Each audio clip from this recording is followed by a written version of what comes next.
কত সুদ খাইয়া বাড়ি করলা, কত ঘুষ খাইয়া সরকার 50,000 টাকা বেতন দেয়, তারপরে তোমার 20 টাকা ঘুষ না নিলে তোমার খাবার বা মুসলমান শান্তি লাগে না। হাজার হাজার মন দুধের ভিতরে একটু চুনা পড়লে যেমন দুধ না নষ্ট হয়ে যায়, হালাল উপার্জনের ভিতরে একটু 10 টাকা 20 টাকা হারাম ঢুকিয়া সমস্ত সম্পদ তোমার হারাম হয়ে যায়।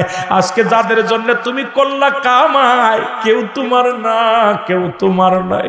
ওই ছেলে তোমার বিরোধিতা করবে, মেয়ে তোমার বিরোধিতা করবে, ভাই বন্ধু তোমার বিরোধিতা করবে, কেউ তোমার না। আমি অনুরোধ করে যাব রে মুসলমান, আজকে পরের জমি দখল করে নিছ, পরের সম্পদ দখল করে নিছ, গায়ের জোর খাটাইয়া মানুষকে তুমি মিথ্যা মামলার মধ্যে লাগাই দিছ। তুমি ক্ষমতা পাইয়া মানুষের মাথায় বাড়ি মারিয়া মাথা ফাটাইয়া দিছ। এই ক্ষমতা কদিন থাকবে? যারা এলাকার মধ্যে যারা প্রতাপশালী বাদশা ছিল, আজকে দুনিয়ার মধ্যে কেউ নাই, সবাই দুনিয়া থেকে বিদায় হয়ে গেছে। মুসলমান, আমি আপনি একদিন দুনিয়া থেকে চলে যাব, এই দুনিয়ার ভিতরে থাকবো না, থাকার জায়গা না। জোরে জোরে বলেন ঠিক কি না? আমার ভাইয়েরা, বন্ধুরা, আমার কথাগুলো দিলের কান্ডা লাগা শোনো। হুযায়র আলাইহিস সালাম ডাকতে বলে, জিবরিল,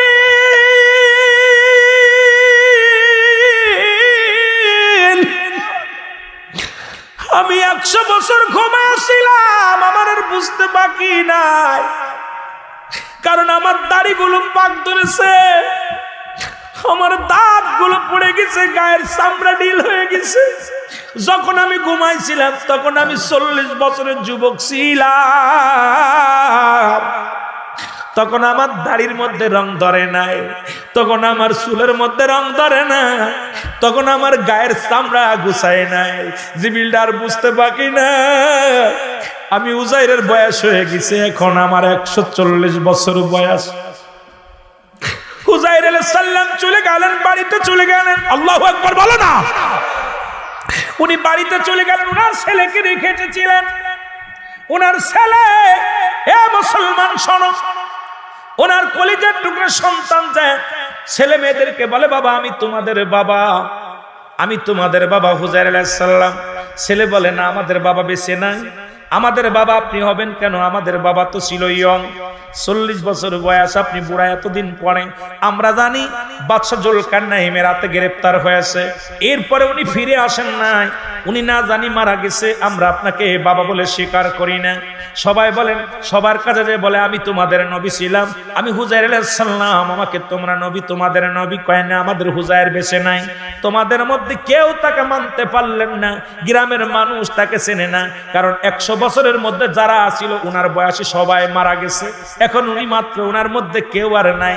হুযায়র আলাইহিস সালাম বড় বিপদের মধ্যে পড়ে গেলেন, ডাকতে বলে, আমার মালিক, আমাকে তুমি বাঁচাইলা, তবে এলাকার মধ্যে কেউ আমারে চেনে না, আমার স্ত্রী পুত্র পরিজন কেউ তো আমারে চেনে না, ছেলে আমারে স্বীকার করে না, বিবি আমারে স্বীকার করে না, গ্রামের মানুষ আমারে স্বীকার করে না, সবাই তো আমারে দূর দূর করে তাড়ায় দেয়। আল্লাহ, এখন আমি কি করব? আমাকে বলে দাও। আল্লাহ, আমার জীবন থেকে তুমি 100টা বছর নিয়ে গেলা, এখন আমি কি করব? আমারে বলে দাও গো আমার আল্লাহ। আমার আল্লাহ বলে, হুযায়র রে, তুই পেরেশানিত হোস না, বল ওদেরকে তোমার ওই সমবয়সী, তোমার ওই জামানার মধ্যে এমন কোন 100 বছরের বেশি বয়স কোন মুরব্বী বেঁচে আছেনি, খবর নাও। খবর নেওয়া হলো, দেখা গেল পাশের গ্রামের মধ্যে একজন মুরব্বী, তিনি অন্ধ, কাঁদতে কাঁদতে অন্ধ হয়ে গেছে। জোরে জোরে চিল্লায় বল আল্লাহু আকবার। কাঁদতে কাঁদতে অন্ধ হয়ে গেছে, উনার বয়স 130 বছর। উনাকে যে আনা হলো, যে আপনি কি চিনেননি? এই হুযায়র আলাইহিস সালামের কথা বলতে পারেননি? হুযায়র আলাইহিস সালামের ভিতরে 3টা গুণ ছিল, ওই গুণ যদি উনার ভিতরে থাকে, উনি হুযায়র বলে দাবি করলে আমরা মেনে নেব। লোকজন বলে, কি 3টা গুণ ছিল? 1 নাম্বার গুণ হলো তিনি তাওরাত কিতাব মুখস্থ পড়তে পারতেন, কারণ তাওরাত কিতাব আমাদের ভিতরে যত হাফেজ আছেন, হাফেজগুলো শুনে নেন, উনি তাওরাত কিতাবগুলো মুখস্থ ছিল। উনি যদি মুখস্থ বলতে পারে, তাহলে আমরা মনে করব উনি হুযায়র আলাইহিস সালাম। হুযায়র আলাইহিস সালাম কি বলেন, আপনি তাওরাত কিতাব মুখস্থ আসেনি। উজাইর আলাইহিস সালাম সঙ্গে সঙ্গে তাওরাত কিতাব পড়া শুরু করলো। উনি যখন কোরআন শরীফ তেলাওয়াত করা শুরু করলো তাওরাত কিতাব, ওই অন্ধ ব্যক্তি বললেন আমি মেনে নিলাম আপনি উজাইর আলাইহিস সালাম। আরো দুইটা গুনাহগুণ আছে, দুইটা যদি আপনি কি করতে পারেন, প্রমাণ দিতে পারেন, তাহলে আপনাকে আমি উজাইর আলাইহিস সালাম বলে মেনে নেব। কই 2 নাম্বার গুণ হলো, পৃথিবীর মধ্যে যদি কোনো অন্ধ ব্যক্তি ছিল, ওই অন্ধের চোখের মধ্যে হাত বুলালে সে সঙ্গে সঙ্গে জ্যোতি ফিরে পেত। আজকে যদি আপনি আমার চোখের মধ্যে হাত দিয়া পর আমার চোখ যদি ভালো হয়ে যায়, আমি মেনে নিব আপনি উজাইর আলাইহিস সালাম। সঙ্গে সঙ্গে আল্লাহর নবী উজাইর আলাইহিস সালাম উনি অন্ধের চোখের মধ্যে হাত লাগাইলেন, সঙ্গে সঙ্গে আল্লাহ তাআলা চোখের জ্যোতি ফিরে দিছে। জোরে জোরে চিল্লায় বলেন মারহাবা। চোখের জ্যোতিটা আল্লাহ ফিরে দিলেন। আমার বাবারা শুনেন, 3 নাম্বার বলে আমি 2 নাম্বার মেনে নিলাম আপনি উজাইর আলাইহিস সালাম। 3 নাম্বার উজাইর আলাইহিস সালাম উনি এত কাঁদতে, উনি শুধু চোখের পানি ছেড়ে আমি দেখেছি, আমি একটু দেখবো। উনার চোখে খালি কথায় কথায় কান্দন আসতো, উনি কথায় কথায় চোখের পানি ফেলতো, কারণ তার ভিতরে এত অন্তরের ভিতরে মরণের ভয় ছিল।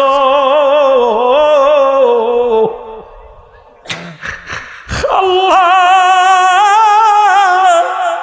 কত মানুষ দুনিয়ার মধ্যে আগমন করলো, দুনিয়া থেকে বিদায় হয়ে গেল, কেউ ফিরে আসলো না। কোন দিন যেন আমার ডাক পড়ে যায়, যেতে হবে দুনিয়া ছাড়ি। উজাইর আলাইহিস সালামের প্রমাণ, সে চোখের পানি আমি তাকে দেখলেই চিনতে পারবো। চোখ দিয়ে তাকানোর সঙ্গে সঙ্গে দিকে বলো উজাইরের আহলে বাইত শোনো, নিশ্চিত এই ব্যক্তি আর কেউ নয়, ইনি হলো আল্লাহর নবী হযরত উজাইর আলাইহিস সালাম। জোরে জোরে চিল্লায় বলো মারহাবা। যারা বাবারে হারাইছেন এখন বুঝেন না মারে হারাইছেন। এই মায়ের দেহখানা নিয়ে যখন কবরের দিকে গেছেন, সেই সন্তান জানে ওই মার দেহখানা কত ভারী।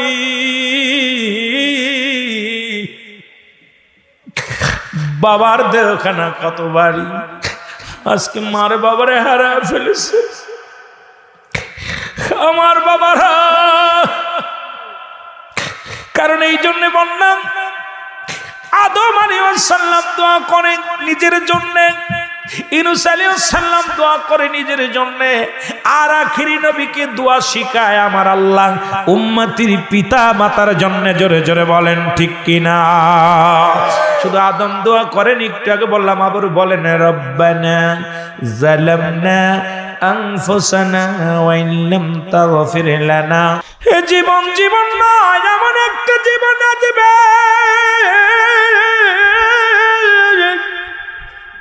যে দেশে গেলে মানুষের বিচার হয়, যে দেশে গেলে মানুষের হিসাব হয়, যে দেশে গেলে কোনদিন মানুষের ফিরে আসে না, কোনদিন আসা সম্ভব হবে না।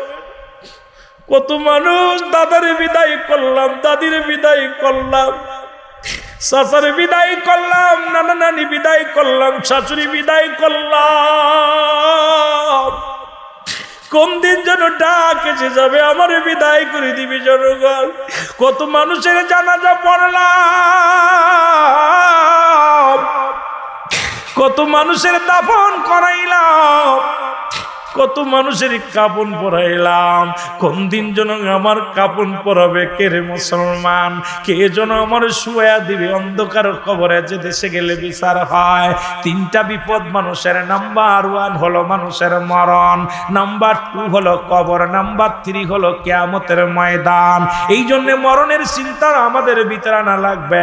আল্লামা মুফতি আমজাদ আলী সাহেব একটা কিতাব লেখলেন, কিতাবের নাম্বার শরিয়াত। এই কিতাবের মধ্যে লিখতে যা বললেন, দুনিয়ার মানুষ শোনো, কোন মানুষ যখন সাধারণ মৃত্যুবরণ করে, ও মুসলমান শুনে নাও, আল্লাহ ইমানদারের মৃত্যুটা কেমনে দেয়? আল্লাহ কয় বান্দারে শুনে নাও, ইমানদারের মৃত্যু এমনি হয়। সেই মৃত্যুটা হলো মুসলমান আটা কি করিয়া, আটা গুলাইয়া খামির বানাইয়া এর মধ্যে যদি একটা চুল পড়ে, এই চুলটা টান দিয়ে বাইর করলে যেমন অনাসে বাইর হয়ে যায়, যায়, ইমানদারের মৃত্যুটা ঠিক সেমনি হয়, বেঈমানদের মৃত্যুটা বড় কঠিন হয়। আল্লাহ কয় ইমানদারদের জন্য আমি রেখে দিলাম। আল্লাহ বলে বিসমিল্লাহির রহমানির রহিম লিল মুমিনিন।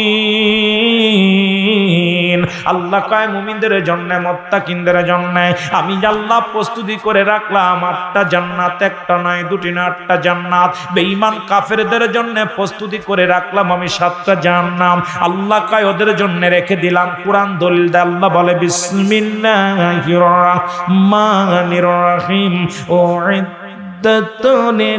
কাফিরিন। কাফের বেঈমান মুনাফিকদের জন্য প্রস্তুতি করা আছে 7টা জাহান্নাম। এ দুনিয়ার মুসলমান,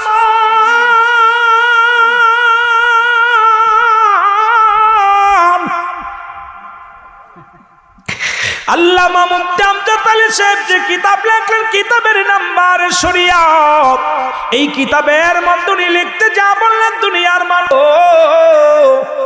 70টা তাজা উটের গায়ের চামড়া জবাই না করিয়া উল্টো দিকে টান দিয়া লবণ আর মরিচ লাগা দিলে যতটুকু যন্ত্রণা হয়, এর চাইতে 70 গুণ যন্ত্রণা হলো একটা সাধারণ মৃত্যু। এখন দেখেছি আমাদের মরণের সময় অনেকের জিহ্বা বাইর হয়ে যায়, অনেকের মরণের সময় চোখ দুটি বড় বড় হয়ে যায়, অনেকের মরণের সময় ও মুসলমান পায়খানা করে দেয়, প্রস্রাব করে দেয়। ও আমার দাদু ভাইরা শুনে না, কয়েকদিন আগে একটা লাশ, কয়েকদিন আগে একটা মানুষ পুরো সময় কাছে দাঁড়িয়েছে, কালেমা পড়তে বলি কালেমা পড়তে পারে না। হঠাৎ দেখি জিহ্বাটা ভিতর থেকে এত অনেক বাইর হয়ে গেছে রে মুসলমান। এদের মৃত্যুটা কত কঠিন হয় ও মুসলমান। যারা মরণের সময় পায়খানা করে দেয়, যারা মরণের সময় প্রস্রাব করে দেয়, যারা মরণের সময় যাদের জিহ্বা বাইর হয়ে যায়, তাদের কত কষ্ট দিয়া মৃত্যু হয়। এই জন্য আমাদের সব সময় ইমানি হালাতে মরণের চিন্তা করতে হবে। আল্লাহ আমাদের ইমানি হালাতে মৃত্যু দাও, আল্লাহ আমাদের কালেমা নসিবে করে দাও, আল্লাহ আমাদের মরণটা সহজ করে দাও। 1 নাম্বার বিপদ হলো মানুষের মরণ। 2 নাম্বার বিপদ হলো মানুষের কবর। কবরটা হবে আরো ভয়াবহ। ওই কবরে কোনো বাতি নাই, কবরে কোনো বন্ধু নাই, কবরে কোনো সাথী নাই, কবরে কোনো আপনজন নাই। 3 নাম্বার হলো মুসলমান কিয়ামতের ময়দান, যেদিন আপনাকে কাঠগড়ায় দাঁড় করে দিবে, মুঠো হাত উপরে সূর্যোদয় হয়ে যাবে রে মুসলমান। এই মানুষের মস্তিষ্কগুলো গলে গলে জমিনের মধ্যে পড়বে। যেদিন দুনিয়ার মানুষগুলো শুধু ইয়া সালিম ইয়া সালিম, আমাকে নিরাপত্তা দাও, এই শান্তি চাইয়া চিৎকার মেরে কাঁদবে আল্লাহ। এ মুসলমান, আমাদেরকে একটার পর একটা বিপদ গো আল্লাহ, তুমি আমাদের বিপদ থেকে উদ্ধার করো। আল্লাহ আমাদের কালেমা নসিব করে দিও। ওই মরণের সময় আমাদের জবান দিয়া কালেমা বাইর করে দিও। জোরে জোরে বলেন আমিন। এ মুসলমান শুনেন, যার অন্তরে মরণের ভয় আছে, যার ভিতরে আল্লাহর ভয় আছে, রাসূলের প্রেম আছে, এদের মধ্যে একজন হযরত হুযাইর আলাইহিস সালাম। জোরে জোরে বলেন মারহাবা। হুযাইর, জোরে বলেন। একজন নবীর সাহাবী। কেউ বলেছেন নবী, সাহাবী না, মুসলমান শুনে নেন। উনি ছিলেন বনি ইসরায়েলের একজন নবী, নাম হলো হযরত হুযাইর। ও মুসলমান, হযরত হুযাইর আলাইহিস সালাম একজন নবী ছিলেন। কেউ কেউ বলতেছেন উনি একজন ভালো মাপের একজন নবী ছিলেন, কেউ বলতেছেন উনি বনি ইসরায়েলদের মধ্যে অসংখ্য নবী আছেন, উনিও বনি ইসরায়েলদের একজন বংশগত, ওদের একজন গোত্রগত লোক। ইনি এমন একজন নবী ছিলেন, উনিও ধরা পড়লেন বাদশাহ জুলকারনাইনের দরবারে। বাদশাহ জুলকারনাইন পৃথিবীর মধ্যে ছিল চিনে অর্ধ পৃথিবীর খলিফা। আল্লাহ তারে সম্পদদারি বানায়া দিলেন। একটু দিলের কান্ডা লাগায় শুনবেন মুসলমান, তাহলে বুঝতে ভালো হবে, কারণ একটা কথার মধ্যে আর একটা কথা বলে আপনারা বুঝতে পারবেন না। মুসলমান, উনাকে আল্লাহ এত লম্বা মানুষ বানাইলেন, লম্বা ছিল উনি।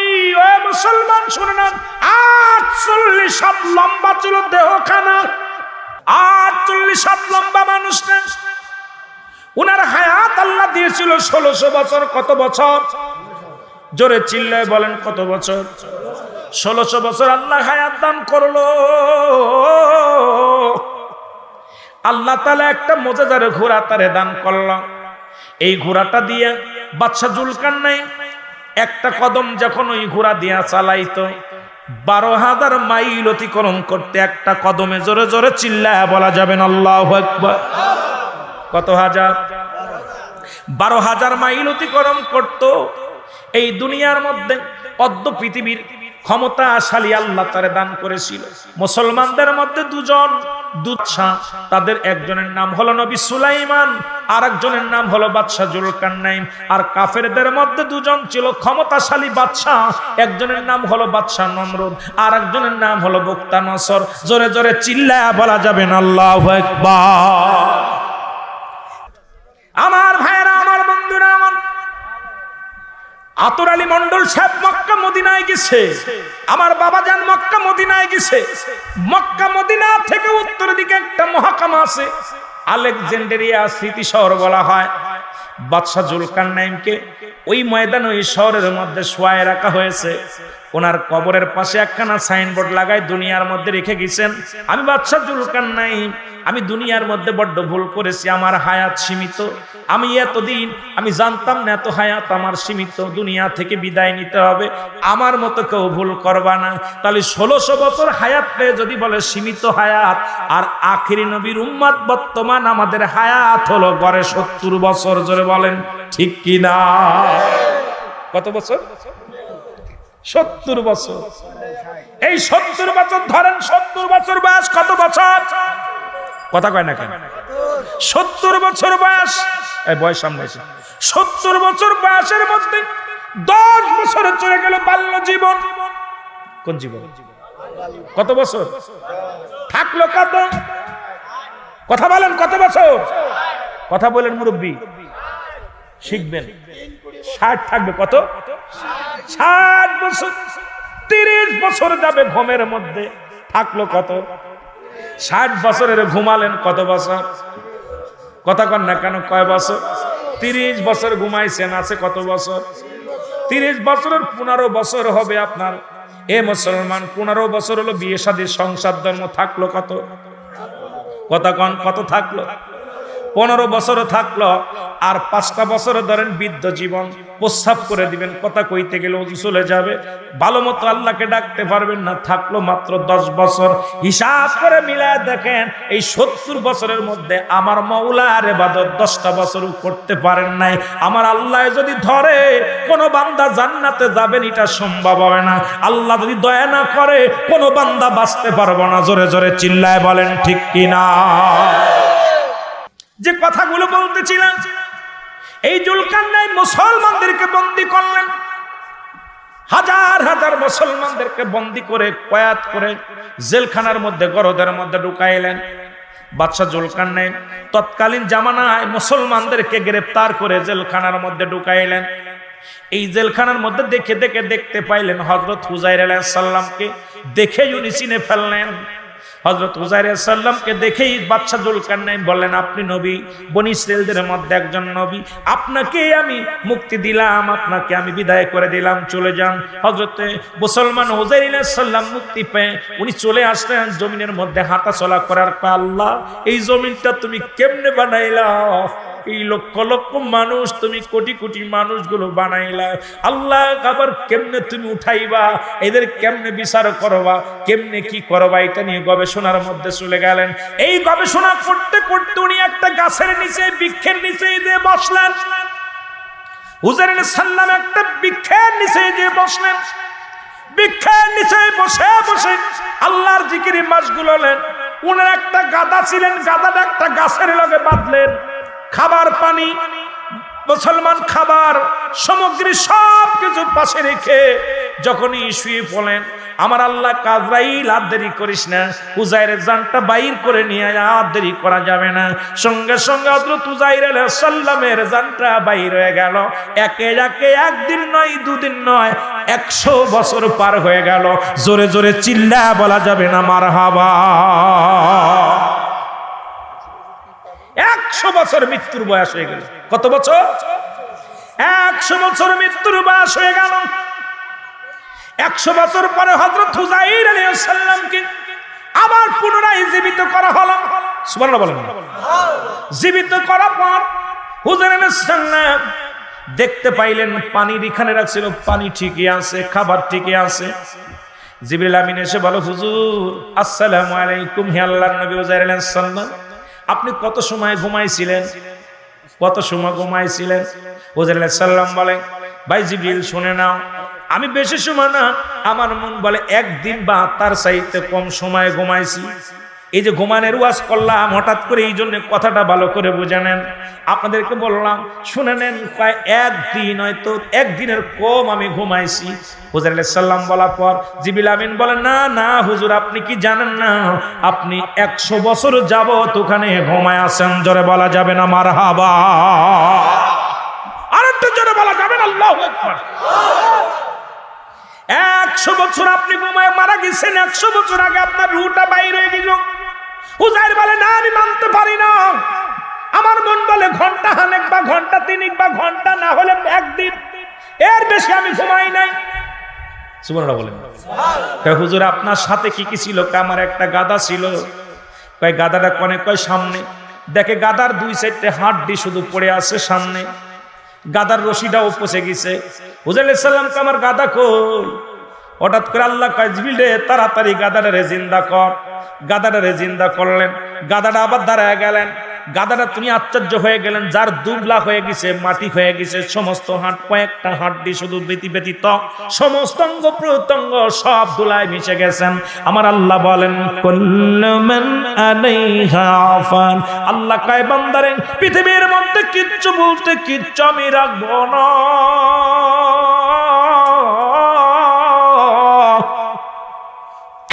এই জমিনটা আমি চূর্ণ বিচ্ছিন্ন করে দিব। এই জমিনের মধ্যে যত মাটি আছে সমস্ত মাটিগুলো আমি পুরা তামা বানায়া দিব। আমার ভাইয়েরা, জমিনের যত মাটি আছে সমস্ত মাটিগুলো পুরা তামা বানায়া দিবে কে? আর একটু জোরে বলেন কে? আল্লাহ কয় বান্দা আমার কথা না, আমার বাবার কিতাব না, কোন পীরের কিতাব না। আল্লাহর কুরআন বলে বান্দার এই দুনিয়ার মধ্যে যত মাটি আছে সমস্ত মাটিগুলো আমি আল্লাহ পুরা তামা বানায়া দিব। জমিনের মধ্যে যত পানি আছে সমস্ত পানিগুলো আমি আল্লাহ পুড়ায়া ছাই বানায়া দিব। যেদিন কিচ্ছু বলতে কিচ্ছু থাকবে না, সেদিন থাকবো আমি শুধু আমি আল্লাহ। জোরে জোরে বলো মারহাবা। সেদিন থাকবো শুধু আমি আল্লাহ। এই জমিনের পানিগুলো পুড়ে হয়ে যাবে ছাই, জমিনের মাটিগুলো পুড়ে হয়ে যাবে তামা। তুমি কার জন্য ঘুষ খাও, কার জন্য জিনা করো এমন, কার জন্য তুমি সুদ খাও, কার জন্য সম্পদের পাড় গড়লা, কার জন্য তুমি মানুষকে কষ্ট দিল। এ দুনিয়ার মুসলমান গভীর মনোযোগ। আল্লাহ তাআলা দয়া করে মায়া করে রিয়াজুল জান্নাহ বেহেশতের বাগানে আপনাকে আমাকে আসার মতো বসার মতো সুযোগ দান করল। এ সময় কত মানুষ জেলখানায়, কত মানুষ হাসপাতালে, কত মানুষ মৃত্যু শয্যায় সজ্জিত। আমার আল্লাহ হাসপাতালে এনেন নাই, আমার আল্লাহ জেলখানায় এনেন নাই, আমার আল্লাহ বিছনার মধ্যে পিঠ লাগানোর সুযোগ দেয় নাই। রিয়াজুল জান্নাহ বেহেশতের বাগানে বসার মতো আসার মতো সুযোগ দান করল। উচ্চ কণ্ঠে আওয়াজ দেওয়ার একবার চিল্লায় বলেন আলহামদুলিল্লাহ। আমার ভাইরা, আমার বন্ধুরা, আমার রিয়াজুল জান্নাহ বেহেশতের বাগানের দিকে যখন কোন বান্দা প্রবেশ করে, নিয়ত করে রওনা হয়ে যায়, প্রতিটা কদমে কদমে আমার আল্লাহ তাআলা বান্দার সগীরা গুনাহগুলো মাফ করে দেয়। আজকে এলাকার মানুষ মুসলমান শুনে নেন, আজকের এই মোত্তাজাতপুর জমিনের মানুষগুলো, শ্রীপুরের মানুষগুলো, মাগুরার মানুষগুলো বড় ধন্য। এই এলাকার মানুষগুলো বড় ধন্য যে রিয়াজুল জান্নাহ বেহেশতের বাগানে আসার মতো বসার মতো সুযোগ আল্লাহ দান করলো। শুধু নিয়ত করে রওনা দিয়েছেন বাড়ি থেকে মাহফিল শুনতে যাব। প্রতিটা কদমে কদমের সমস্ত সগীরা গুনাহগুলো আল্লাহ মাফ করে দিছে। ও বান্দা, আমরা শুধু সগীরা গুনাহ করি নাই, পদে পদে করছি কবিরা গুনাহ। নামাজ ছেড়ে দিয়া কবিরা গুনাহ, মিথ্যা বলা কবিরা গুনাহ, বেগানা মহিলার সঙ্গে দেখা দিয়া কবিরা গুনাহ, বেগানা পুরুষের সঙ্গে দেখা দিয়া কবিরা গুনাহ। এত গুনাহ তুমি করলা মুসলমান, শোনো, তুমি জীবন ভরে কত গুনাহ করেছো। এই গুনার বোঝা নিয়ে যদি তুমি কবরে যাও, কবর কিন্তু তোমার সাথে ভালো ব্যবহার করবে না। এই কবর থেকে বাঁচা সম্ভব হবে না। আল্লামা কুতুবী রাহমাতুল্লাহ বয়ান করে, দুনিয়ার মানুষ শোনো, এত পরিমাণ গুনাহ করেছো, এই গুনার কথা মনে করিয়া জান্নাতের বাগান খানা আঁকড়ে ধরেছে। বান্দা যখন জান্নাতের বাগান খানা আঁকড়ে ধরে খাস তওবা করে আল্লাহ বলে ডাক দেয়, কবরের ভয়ে বান্দার কবরের ভয় ঢুকছে, মরণের ভয় ঢুকছে বান্দার অন্তরের ভিতরে। আল্লাহ, আজকের মাহফিল কার জীবনের শেষ মাহফিল, কার জীবনের শেষ রাত, কার জীবনের শেষ সময় কেউ বলতে পারি না। বান্দা যখন কবরের ভয়ে বান্দার চোখ দিয়া পানি ঝরে, যখন বান্দা অনুশোচনা করে, আল্লাহ গো আমি পাপী, আমি অপরাধী বলে যখন খাস তওবা বলে আল্লাহ বলে ডাক দেয়, আমার আল্লাহ বান্দার জীবনের দরিয়া দরিয়া গুনাহগুলো মাফ করে দেয়। জোরে বলা যাবে না মারহাবা। এই যে মাহে রমজান মাস গেল, 6 শ্রেণী বা 5 শ্রেণী মানুষের দোয়া আল্লাহ কবুল করে নাই। রহমত, মাগফিরাত, নাজাত, এই 6 শ্রেণী 5 শ্রেণী মানুষ। কোন কোন কিতাবের মধ্যে আছে 3 শ্রেণী, কোন কোন কিতাবের মধ্যে আছে 5 শ্রেণী মানুষ।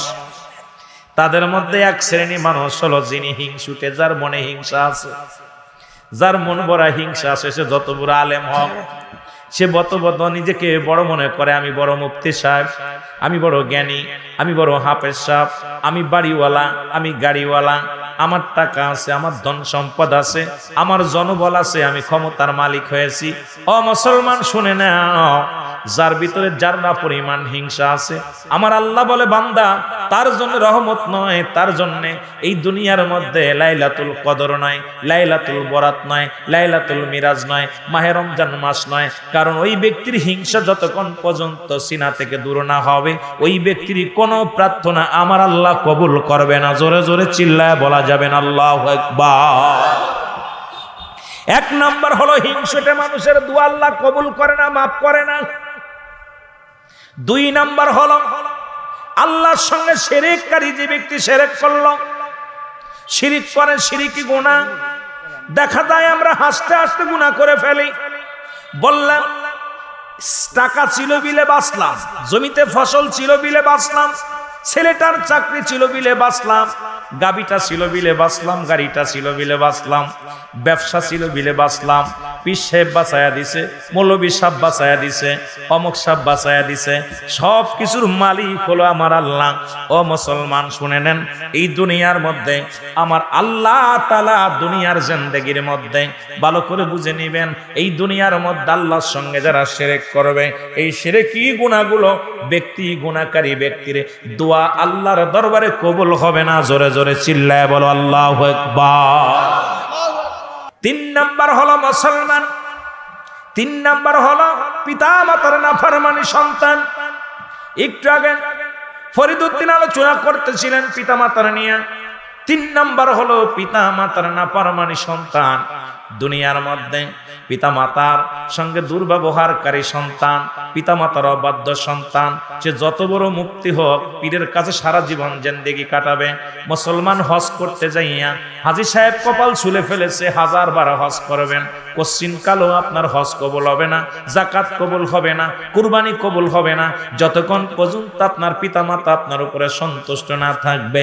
পিতা মাতার নাফরমানি সন্তানের দোয়াও আল্লাহ কবুল করবে না। জোরে বলেন আল্লাহু আকবার। এ মুসলমান, 4 নাম্বার হলো এতিমের মাল ভক্ষণকারী। আরে মানুষ, 4 নাম্বার হলো এতিমের মাল ভক্ষণকারী। পৃথিবীর মধ্যে এতিম ছিলেন আমার নবীজি, আমার আল্লাহ তাআলা এতিমের যখন হক নষ্ট করে, এতিমের মাল বক্ষণ করে, এতিমকে ঠগায়, এতিমকে কষ্ট দেয়, আমার আল্লাহ কষ্ট পেয়ে যায়। এতিমের মাল বক্ষণকারী ব্যক্তির দোয়া আল্লাহ কবুল করে না। আর 5 নাম্বার আছে ওই ব্যক্তি যিনি গীবাত করে, তবে গীবাত করা কিছু কিছু জায়গা জায়েজ আছে, এই কথাটা বলা যাবে না। যদি এই কথাটা বলি আপনারা সুযোগ পেয়ে বসবেন, গীবাত করা যাবে কার বিধায় উত্তম, জোরে জোরে বলেন ঠিক কি না? এ দুনিয়ার মুসলমান গভীর মনোযোগ। সাহাবীরা চোখের পানি ছেড়ে কান্দে এরকম বসেছিলেন সাহাবীরা। নবী দেখেন গুটি গুটি পায়ে সাহাবীরা উঠে যায়। নবী দেখতে পাইলেন সাহাবীরা আড়ালে যায়। নবীজি আস্তে আস্তে গুটি গুটি পায়ে দেখলেন সাহাবীদের চোখে পানি, সাহাবীরা কান্দে। আমার নবী জিগায় সাহাবীরা, রে তোমরা কেন কান্দো? বলে নবী গো, কেন কান্দি? এমন একটা ফায়দার ওয়াজ যদি আগে শুনতাম। 1 মাস আগে আব্বাজান মারা গেছে, 2 মাস আগে মা মারা গেছে, 1 সপ্তাহ আগে মা বাবারে হারায় ফেলেছি। এত বড় একটা নিয়ামত, যাদেরকে সালাম দিলে কবুল হজের সব আমার নামায় লেখা হয়ে যাবে। আজকে আমাদের ঘরে মা নাই, আমাদের ঘরে বাবা নাই।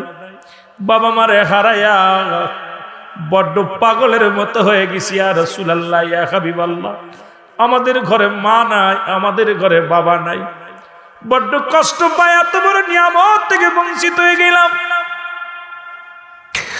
আমার নবী ডাকতে বলে, সাহাবীরা রে, তোরা কি আমার মতো এতিম?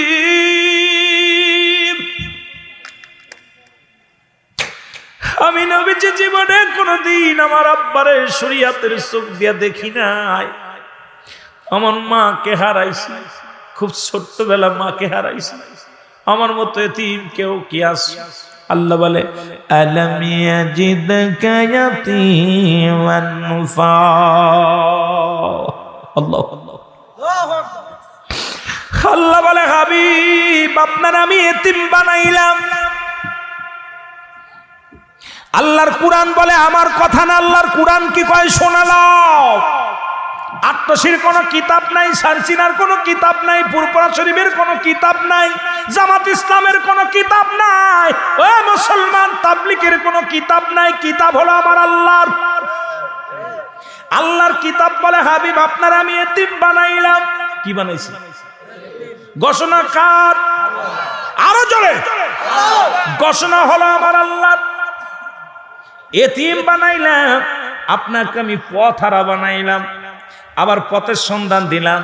কেমন পথ? কারণ দাদা আব্দুল মুত্তালিব যখন 6 বছর 6 মাস, তখন মুসলমান 6 বছর 6 মাস যখন 6 মাস যখন নবী গর্ভে মারে বাবারে হারাইছে, 6 বছর বয়সে বাবারে মারে হারাইছে, 6 বছর 6 মাস বা 7 মাস যখন দাদা আব্দুল মুত্তালিব রে হারাইছে, আবু তালেবের ঘরে লালিত পালিত হয়েছে, অনেক কষ্ট অনেক সাধনা করে জীবন যাপন করেছে। আমার আল্লাহ কয়, হাবিব রে, ওরাও তো এতিম হয়ে কান্দে, আপনিও তো এতিম, ওদের জানায়া দেন। নবী জানায়া দেয়, সাহাবীরা রে, আমিও তো এতিম। সঙ্গে সঙ্গে আল্লাহ কয়, জিবরিল দৌড়ায়া যা, আমার হাবিব রে জানায়া, যাদের আব্বা নাই, যাদের মা নাই, তাদেরকে আমি জানায়া দিলাম। পড়েন, রব্বির রহমহুমা কামা রব্বায়ানি সগীরা। মারহাবা বলেন না? কষ্ট হচ্ছে? অথচ বাবা আদম নবী কান্দে, কি বলেন শুনেন, রব্বানা যালামনা আনফুসানা ওয়া ইল্লাম তাগফির লানা ওয়া তারহামনা লানাকুনান্না মিনাল খাসিরিন। বাবা আদম আল্লাহ, আমি জালিমদের অন্তর্ভুক্ত হয়ে গেছি, আমারে তুমি ক্ষমা করে দাও, আমাকে তুমি মাফ করে দাও। আর আখেরি নবী কান্দে, রব্বানা, আমার নবী কান্দে, রব্বির রহমহুমা কামা, এ আমার রব, আমার প্রতিপালক, আমার পিতামাতা, আমার আব্বা আমার সগীরা কবিরা গুনাহ মাফ করে দাও। আল্লাহ শিখায়া দেয়, বান্দা কান, এইভাবে দোয়া কর, আল্লাহর দরবারে দোয়া কর। এখন আমাদের দেশের মুফতি মুহাদ্দিস সাহেবেরা কয় মোনাজাত করা যাবে না। কোন কিতাবে যাবে না একটা দলিল দিতে পারলাম পারলে 1 লক্ষ টাকা পুরস্কার দিব। যদি হেডাম থাকে আমার কাছে আসতে হবে, একখান দলিল দিতে হবে যে মুনাজাত করা যাবে না, মুনাজাত করা যাবে না, দোয়া করা যাবে না। আপনাদের কিতাবের নাম হলো মুফতি শফিক আহমেদের লেখা। যারা দেওবন্দ মাদ্রাসায় লেখাপড়া করেন, যেটা হলো বাজান কওমি জামাতের ভাইয়েরা, আমার ভাইয়েরা, আলিয়া মাদ্রাসা নয়, কওমি মাদ্রাসার ছাত্ররা রেকর্ডিং করে নাও, গুরুকে ফোন দাও যে হুজুর বলে গেল কথার রং কিনা, রাইট যদি না হয় এখনই বিচার হবে। মুসলমান, মুফতি শফিক আহমেদের লেখা ফতোয়ায়ে দেওবন্দের মধ্যে 2য় খণ্ডের মধ্যে 33 নম্বর পৃষ্ঠার মধ্যে 50টা নাম্বার কিতাবের নাম, রাবির নাম ভালো করে শুনে নাও। উনি লিখলেন 5 ওয়াক্ত নামাজ আদায় করে, জিয়ারত করে, সর্বহালাতে আল্লাহর দরবারে 2টি হাত উঠায় দোয়া করা উত্তম মুস্তাহাব, উত্তম মুস্তাহাব। একটা গুনাহ লেখা হলে পরে যদি গুনাহ হবে, একখান দলিল দিতে পারলে সারা জীবন তোমার বাড়ি গোলামি করব, একবেলা খাবার চাবো না, একখান দলিল দাও, জায়েজ নাই করতে। এখন মুনাজাতের কিবলা আগে চিনতে হবে, শরীয়তের কিবলা আমার আগের বক্তা বলেছে জানতে হবে। শরীয়তের কিবলা হলো কাবা। শরীয়তের কিবলা, শরীয়তের কিবলা হলো কাবা। দুজানের কিবলা হলো রাহমাতাল লিল আলামিন। সুবহানাল্লাহ বলেন না। দুজানের কিবলার নাম কি? জোরে বলেন, দুজানের কিবলার নাম কি? আমার মনে করছে আপনারা কষ্ট পান, কষ্ট পেলে আমি আলোচনা ঘুরে ফেলবো। আমি শিক্ষা দেওয়ার জন্য, যেহেতু আমি আপনাদের শিক্ষক, আপনার এখন ছাত্র, যদিও আপনাদের ভাই, যদিও আপনাদের নাতি, যদিও আপনাদের ছেলে, তবু এখনো চেয়ারের ভিতরে যেহেতু বসেছি, এখন আমি আপনাদের শিক্ষক, আপনারা ছাত্র, আপনাদের কিছু দিতে হবে, আপনাদের কিছু নিতে হবে। জোরে বলেন ঠিক কিনা? এখন বাবারা আমার শোনালাম, আমি যে কথা বলি যাই, শরীয়তের কিবলা হলো কাবা, দুজানের কিবলা রাহমাতাল লিল আলামিন, মুনাজাতের কিবলা আরশে আজিম। মুনাজাতের কিবলার নাম কি? জোরে বলেন, মুনাজাতের কিবলার নাম কি? এখন যে ব্যক্তি আরশে আজিম চেনে না, সে জীবনেও মুনাজাত করবে না। যে ব্যক্তি আরশে আজিম চেনে না, ওই ব্যক্তি জীবনেও হাত উঠায় আল্লাহর দরবারে দোয়া করবে না, কারণ ওর ভিতরে আছে ধোঁকা। আল্লাহ কয় কি? মুসলমান শুনে নাও, অমিনান নাস, মানুষের মধ্যে মায়াকুল, তারা বলবে আমান্না, তার ঈমান আনছে, বিল্লাহি, আল্লাহর প্রতি, অবিল আখিরা, কিরাতের প্রতি বিশ্বাস স্থাপন করছে, ওমা হুম বিমা অমিনী।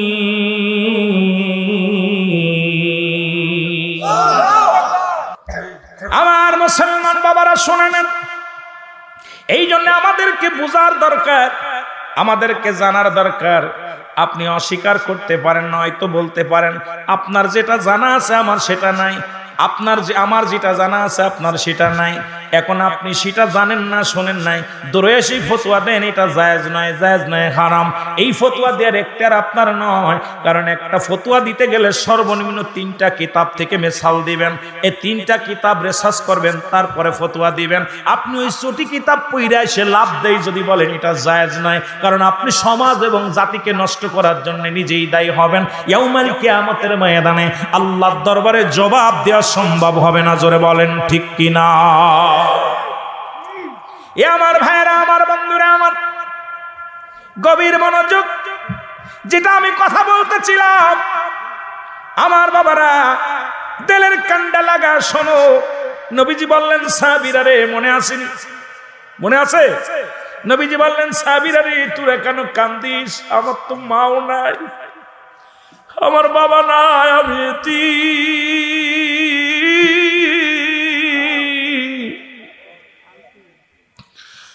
আমার মতো এতিম এই দুনিয়ার মধ্যে নাই।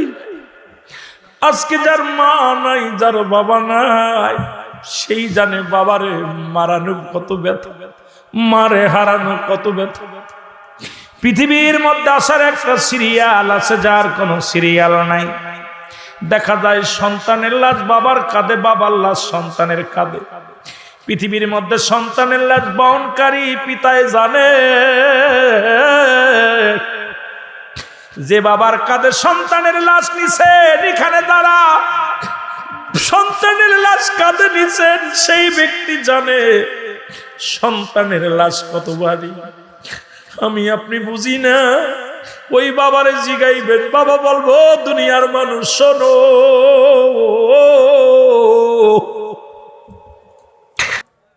কথা বোঝেন? ওলামা একরাম যারা আছে এরা ভালো বুঝবে, কথা বোঝেন না আমার? আদম তো নিজে বলছে আমি পাপী, এইটা গান করলাম আমি পাপী, আমি গুনাহগার।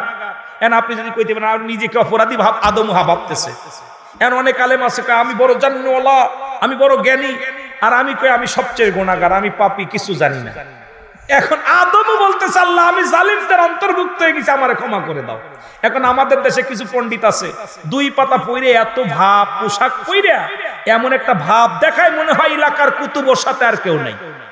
দেখা যায় বোমা মারলে হাদিস কোরআন সম্পর্কে জ্ঞান কিছু নাই, ওই ভালো পাগড়ি টাগড়ি বেঁধে এখন সাধারণ পাবলিকের সামনে 3 ইংলিশ বলা মতো yes no very good, yes no very good, এই 3 ইংলিশ শিখছে এক বেটা, 3টে ইংরেজি শিখছে। শিখা পর এলাকার মধ্যে হইছে খুন হইছে, ভাই তোর নাম কি? আমার নাম মুসলিম, মুসলিম উদ্দিন।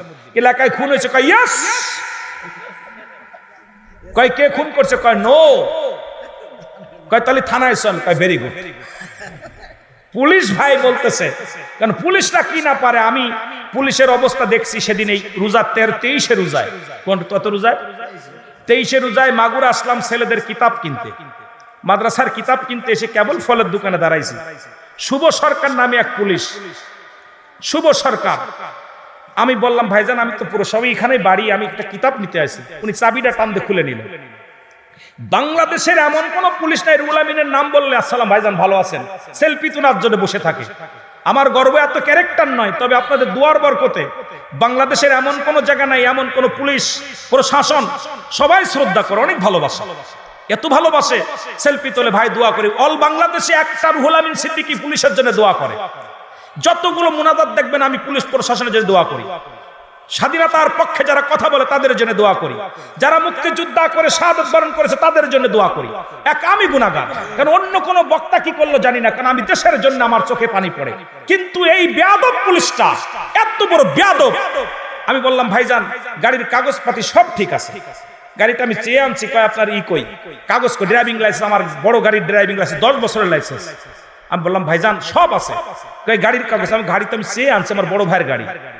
গাড়িটা গাড়ির চাবি নিন, নিয়ে পরে আমার বিরুদ্ধে 3000 টাকার মামলা দিয়ে সারা। আর এক পুলিশ বলতেছে ভাই ও এত বড় একটা জানোয়ার, এই মাগুরার জমিনটাকে একা নষ্ট করে ফেললো, কারোর মানুষকে এত হয়রানি করে, দাড়িওয়ালা টুপিওয়ালা দেখলেই তারপর আঘাত আনে। আমি আশ্চর্য হয়ে গেলাম, এত মনের ভিতরে কষ্ট পেলাম। আমি বললাম ভাইজান আপনি যে কাজটা করলেন কাজটা ভালো করেন নাই। কয় কি করেছি? আমি কই ভাইজান আমি তো বললাম আমার বাড়ি এই যে কিতাব কিনে দেখেন, কিতাব নিয়ে আসি, কিছু নুজাতুল কারি, কিছু মাখরাজের বই, কিছু নীল কায়দা, এটা কিনছি ছেলেদের জন্য। আমি এখন ইফতার কিনবো, 15 মিনিট টাইম আছে, এখন ওদেরকে যে ইফতার করাবো দয়া করে আপনি ছেড়ে দেন। আপনার অনুরোধ করলো, কয় তোর ইফতার কিসের? তোর ইফতার কিসের? আমি কই ভাই ওরা ইফতার করবে। ধর তোর মাদ্রাসার গুলি মারি। আমি আশ্চর্য হয়ে গেছি ব্যবহারটা।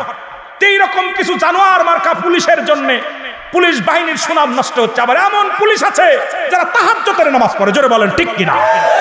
তাহাজ্জুদের নামাজ পড়ে, যেমন আমাদের মাগুরার খলিল সাহেব ছিল আমার বন্ধু, ও তাহাজ্জুদের নামাজ পড়তো, তাহাজ্জুদ গুজারি।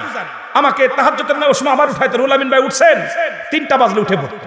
এমনও কিছু পুলিশ আছে, আবার এমনও কিছু পুলিশ আছে বিড়ি পর্যন্ত ঘুষ খায়। এমনও কিছু পুলিশ আছে জীবন দিয়া দেশকে রক্ষা করার জন্য চেষ্টা করে, জোরে বলেন ঠিক কিনা? আমি আশ্চর্য হয়ে গেলাম। ওনাকে অনুরোধ করলাম, কোন অনুরোধ শুনলো না। এরপরে বনানী থানার ওসিকে ফোন দিলাম যে ভাইজান এম খলিল আপনার কলিম সাহেব, উনি বলল মোয়াল্লা সাহেবের ছেড়ে দেন। কোনো কথায় কারো শুনলো, ওনার কাজ উনি করলেন, পাইলো কি 3000 টাকা। এরপরে আমার অপরাধ কি? অপরাধ পরের গাড়ি, গাড়িতে সব কাগজপত্র সব ঠিক, অপরাধ হলো ওই সে আনছে, আমি তো গাড়ির লাইসেন্স আনি, গাড়ির তো আমার সবকিছু ওকে, কিন্তু পকেটে তো নাই। পকেটে সবসময় কেন? আমি আমার বাজারে বসে আছি। এইরকম কিছু মানুষের জন্য আজকে ভাবমূর্তি। তা আমাদের দেশে এইরকম কিছু পণ্ডিত মার্কা আলেম আছে যাদের জন্য আজকে কলঙ্কিত হচ্ছে ওলামা পরিষদ, ওলামা সকল। চিন্তা করো ওই আলেম কি বললো, ওই আলেম কি বললো। সাধারণ পাবলিক এখন আলেমদেরকে গালি দেয়, কারণ ওই যে ওই 2-1টা আলেমের চরিত্রের কারণে প্রত্যেকটা আলেম এখন গালি শোনে, জোরে বলেন ঠিক কিনা? সব আলেম সমান না, সব আলেম সমান না। যে কথা বলতেছিলাম, ইয়েস নো ভেরি গুড। এখন থানায় নিয়ে গেছে, থানায় নিয়ে পিঠ গুগুমুড়ে দিয়ে পিটাইতেছে। কয় ফোন করছে, কয় ইয়েস, কয় নো, কয় মার খা, কয় ভেরি গুড। এই তো তিনটে ইংরেজি কথা বোঝেননি। তা আমার দেশের কিছু আলেম এরকম, ওই যে খালি নাজায়েজ আর বেদাত, ওরা মরে যাবে তাও ওই নাজায়েজ আর বেদাত আর হারাম, এই হলো ওদের তিনটা ভাষাই মুখে, ওরা আর কিছু শেখে নাই, শিখছেই খালি নাজায়েজ বেদাত হারাম। ওরা কথা বললে কে না নাজায়েজ কেটা করলে বেদাত হারাম, ওই ওয়াজই ওদের মুখে তিনটা। দেখবেন ওদের চরিত্র এই তিনটা ওয়াজ, কথা বললেই বলবে yes, yes no very good, ওই তিনটা ওয়াজ শিখছে। কথা বোঝেন নাই? তিনটা ওয়াজ শিখছে। এখন পিটাতে খাইতে খাইতে আর বাসেন, ওই স্যার গো আমারে মাফ করেন, আল্লাহর রাস্তে আমি যে তিন ইংরেজির জন্য এত মায়ের খবর জানি না। কথা বোঝেন নাই? তিনটে হুজুর আমি ভুল করছি, আমি মাফ চাই, আমি খুনও দেখি নাই, কে করছে তাও জানি না, আমার যে এইরকম এইটা খুলি এইটা পিটাইবো আমি জানতাম না, মাফ চাই। কই ভালো হইলি মায়ের খাওয়া পরে, বাম্মা সুজা হইলি মায়ের মরা পরে, মরা পরে। তামার দেশের ওলামা ইকরামদেরকে বলবো, কথায় কথায় নাজায়েজ বেদাত আর হারাম বলবেন না। আপনি এটা জানেন না, করেন নাই আলহামদুলিল্লাহ, কিন্তু ফিতনা বাঁধায়েন না। এই সমাজটা ইসলামটাকে ভিতরে, ইসলামটাকে ধোঁকা দিবেন না, ইসলামটাকে নষ্ট করবেন না। আপনার যেটা জানা আছে হয়তো আমার নাই, আমার যেটা জানা আছে আপনার নাই। আমাদেরকে বুঝতে হবে, বুঝতে হবে। আলেমে আলেমে যখন বসবো তখন বোঝাপড়া হবে। সাধারণ পাবলিককে ধোঁকা দেওয়ার এখতিয়ার আপনার নাই। জোরে বলেন ঠিক কিনা? সাধারণ পাবলিককে আপনি যেটা করতেছেন করতে দেন, বুঝায় বলেন। কিন্তু আপনি এমন একটা মসজিদের ভিতরে, মহল্লার ভিতরে এমন একটা ফিতনা বাঁধায় দিলেন, দেখা যায় এই মুসল্লিগুলো সব ফিতনার ভিতর পড়ে গেল, ফিতনার ভিতর পড়ে গেল। এর জন্য কিয়ামতের ময়দানে জবাব দিতে হবে। জোরে বলেন ঠিক কিনা? একটু মহব্বতের সঙ্গে দুরূদ শরীফ পড়েন। আল্লাহুম্মা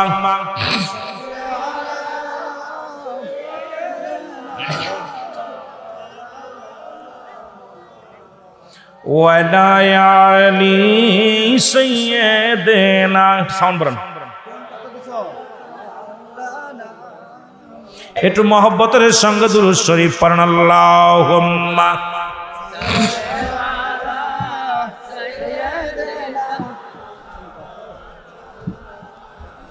ওয়ালা সাইয়্যিদিনা। বসেন বসেন, আমি আপনার আল্লাহু আকবার। আমার নবুয়ত আলী ভাই নাকি আকবর চেয়ারম্যান সাহেব, জি জি, আল্লাহ কবুল করুক। বসে, আল্লাহ আপনার কবুল করুক, হায়াতের মধ্যে বরকত দান করুক।